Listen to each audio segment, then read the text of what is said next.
এমন দেশটি কোথাও খুঁজে পাবে না গো তুমি, সকল দেশের রানী সেজে আমার জন্মভূমি।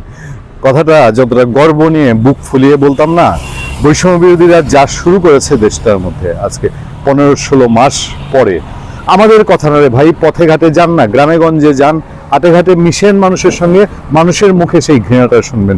শেখ হাসিনাকে বিদায় করেছে সেই জন্য না, শেখ হাসিনা বিদায় করেছে, আচ্ছা করেছে, ভালো হয়েছে। মানুষ বলে যে আচ্ছা করছে, একটা আন্দোলন করে সরকার একটা পরিবর্তন করছে, মনে হয়েছে, সবাই সাথে ছিল, তাল দিছে।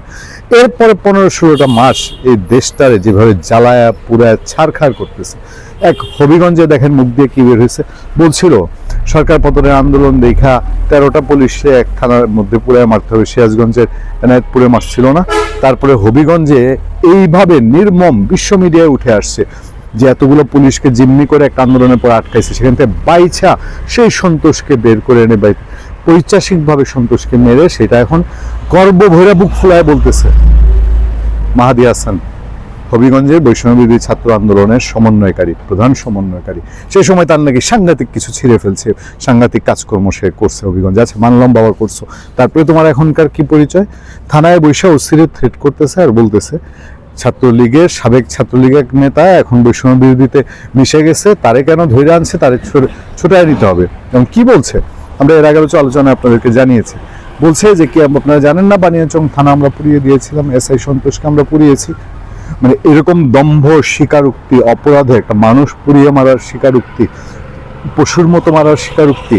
এবং সেই কারণে শেষ পর্যন্ত যে আমরা শেষ খবর যা পেয়েছি তা হলো গোয়েন্দা পুলিশ, ডিবি পুলিশ গিয়ে এই মাহাদি হাসানকে অ্যারেস্ট করছে, গ্রেফতার করছে। ও মা, করছে না তো করছে, এখন থানার সামনে মব, সব বৈষম্য বিরোধীরা হবিগঞ্জে, সংখ্যায় খুব বেশি না, গড়লে 20-25 জন হয় কিনা।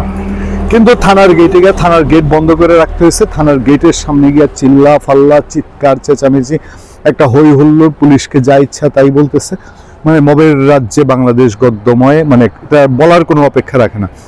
এই যে আইনের আশ্রয় নিয়েছে, আজকে যদি পুলিশ বা প্রশাসন এদের বিরুদ্ধে ব্যবস্থা না নিত, বিশ্বের দরবারে আমাদের মুখ দেখানোর কি উপায় থাকতো? যে এই দেশ নাকি আইন কানুনের দেশ, এই দেশ নাকি একটা সরকার আছে, সেখানে একজন বুক ফোলায় বলতেছে এই পুলিশ বাহিনী, আজকে আমাদেরই পুলিশ বাহিনী তাদের একজন সদস্যকে পুরায় ছাড়খাড় করে মারছে, সেটা গিয়ে আরেক পুলিশকে থ্রেট করতেছে, মনে নাই আমরা এই করছি, এখন আমার কথা শুনতে হবে। আমাদের সরকার একটা আজগব অদ্ভুত কাণ্ড কারখানার মধ্যে দিয়ে আমাদের দেশ যে যাচ্ছে। ইমাম মাহাদি বলছি আমি, মাহাদি হাসান, ইমাম মাহাদির মতোই তো তাদের মাঝে মধ্যে গজায় না কিছু, দেখবেন যে বিভিন্ন জায়গায় আমাদের ধর্মপ্রাণ মানুষজন খেপে উঠে ইমাম মাহাদির নামে।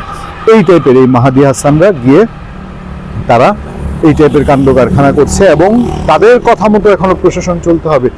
আপনারা কারারে ভাই, আপনারা তো দেশের নির্বাচিত কেউ না, একটা আন্দোলনের নেতৃত্ব দিয়েছিলেন, একটা অভ্যুত্থানের নেতৃত্ব দিয়েছেন, তারপরে আপনাদের আমলনামা কি, সে আমলনামায় কি কি যোগ হয়েছে সেই সব মানুষ চোখের থেকে এখন কাছে থেকে দেখছে।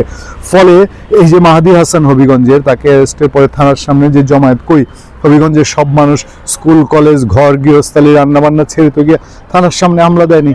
তারা জানে যে বৈষম্য বিরোধীরা এরপরে কি পরিমাণ তাদের বদনামি হয়েছে, তাদের চাঁদাবাজি হয়েছে, তাদের টেন্ডারবাজি হয়েছে, তারা সব কিছুর মধ্যে ভাগ লুটপাটের একটা রাজত্ব বাংলাদেশের তুলকালাম মগের রাজত্ব কায়েম করেছে। সেই মগের রাজত্বে এবার খেয়াল রাখার বিষয় যে পুলিশ কি ভূমিকা নেয়, এবং এই মগবাজরা তারা জিতে নাকি প্রশাসন আইনের গতিতে আইন চলতে পারে।